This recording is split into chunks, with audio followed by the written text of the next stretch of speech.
पावन महिमा गाते हैं, शनिवार के व्रत की तुमको कथा सुनाते हैं, व्रत कथा सुनाते हैं।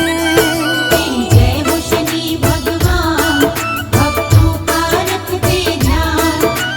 जय हो शनि भगवान, भक्तों का रखते ध्यान।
पर मैं आ जाऊं उसका नर्क करूं जीवन।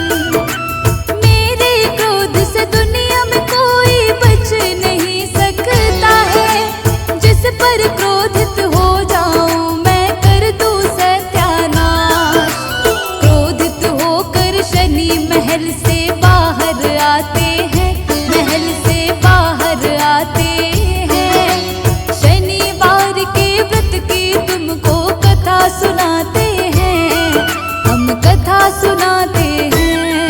तेरी जय हो शनि भगवान, भक्तों का रखते ध्यान। तेरी जय हो शनि भगवान, भक्तों का रखते ध्यान।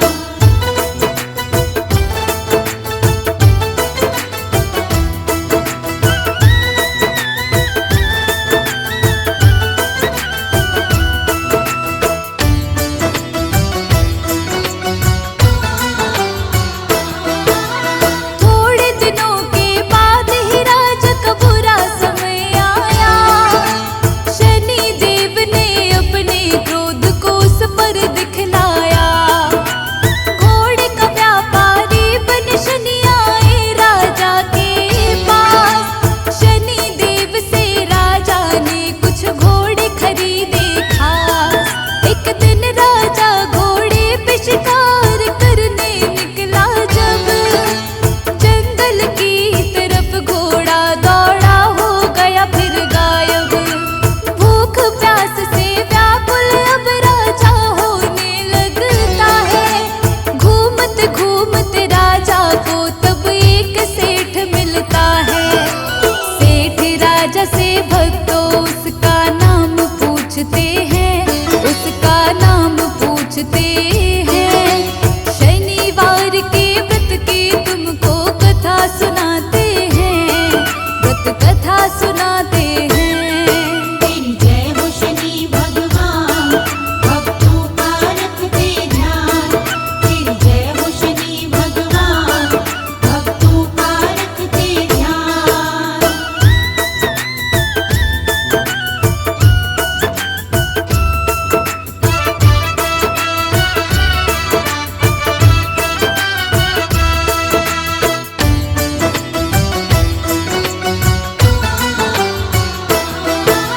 सेठ को राजा ने तब अपना विका नाम बताया। सेठ विका को फिर भक्तों अपने घर लेकर आया। सेठ के घर आकर के विका ने अद्भुत दृश्य था देखा। एक हीरे का हार खूंटी को उसने निगलते देखा। चोरी के इल्जाम में सेठ ने जेल में भिजवाया। राजा ने विका के हाथ और पैर को कटवाया। इसके बाद विका को नगर के फेंक दिया बाहर। एक तेली की उसी समय विका पर पड़ी नजर। तेली विका को अपनी गाड़ी में बिठाते हैं, गाड़ी में बिठाते हैं। शनिवार के व्रत की तुमको कथा सुनाते हैं, हम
चला तो आकर माफी मांगी।